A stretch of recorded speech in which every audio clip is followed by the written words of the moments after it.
অনেকদিন পরে একটা কেস আসলো হাতে। এই কেসটা শুরু হওয়া বলে মোটামুটি 1 মাস তো বসে খাওয়া যাবে না। এটাকে যেভাবেই হোক তাড়াতাড়ি শুরু হওয়া করতে হবে। কেসটা একটু ভালো করে স্টাডি করি।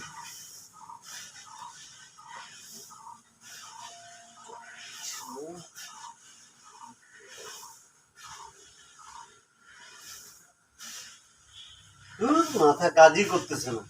সিগারেট না খেলে আবার আমার মাথা কাজ করে না। না, 2টা সিগারেটের টান দিয়ে নি।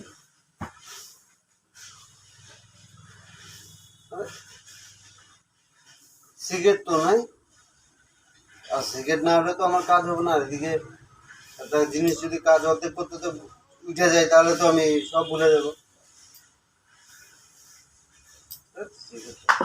আর সত্যবতী, এদিকে আসো তো,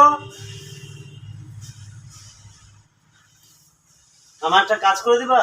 সত্যবতী আমার নাম, তোমার সেবা করাই আমার কাম। বলুন কি করতে হবে? না সেরকম কিছু না। হ্যাঁ, আমার সিগারেট শেষ হয়ে গেছে তো, তুমি বিশুদার দোকানে যায় 2টা সিগারেট নিয়ে এসে দিবা। দিব, টাকা দেন। টাকা? হ্যাঁ হ্যাঁ, টাকা তো দিতে হবে। 2টা সিগারেটের দাম 10 টাকা, তো দাঁড়া দিচ্ছি।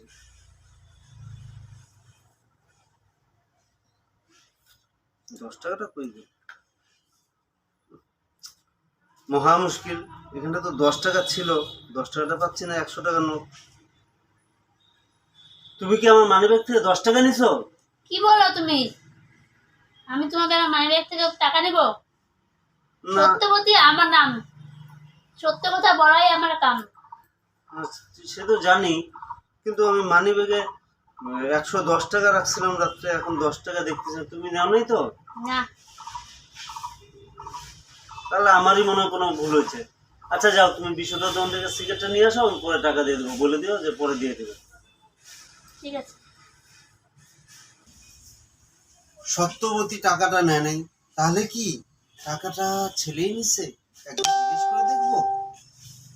বাবা, তুমি কি তাহলে আমার মানিব্যাগ থেকে 10 টাকা নিছো?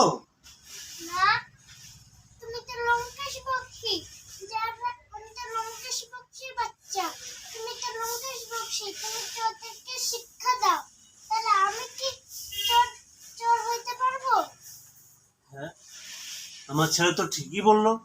আমি লোমকেশ বকশি, আমি চোরদেরকে ধরি, অন্যায় যারা করে ওদের রহস্য ভেদ করি। আর আমার ছেলে অন্যায় করবে না? ও তো ঠিকই বলছে, এটা করতে পারে না, অসম্ভব। আমার ছেলে এরকম কাজ করতেই পারে না। না না বাবা, আমার ভুল হয়ে গেছে, তুমি কিছু মনে করো না। হ্যাঁ, আমার ভুল হয়েছে বাবা, কিছু মনে করো না। হ্যাঁ বাবা, হ্যাঁ, আমি কি খেলতে যাব? খেলতে যাবে? খেলতে যাবে, যাও। কিন্তু যে রৌদ্র পড়ছে না, ওই এত রৌদ্রের মধ্যে খেলবা না, ছায়াতে খেলবা না, তোমার টাক ফাইটে যেতে পারে রৌদ্রে। যাও খেলো গা, ছায়াতে খেলবা। হ্যাঁ, যাও খেলো গা।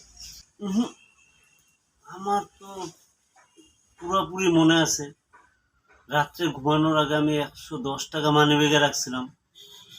ছেলে তো আমার টাকা কোনোদিন হাতে নিয়ে দোকানেও যায় না, টাকা খরচা করে না।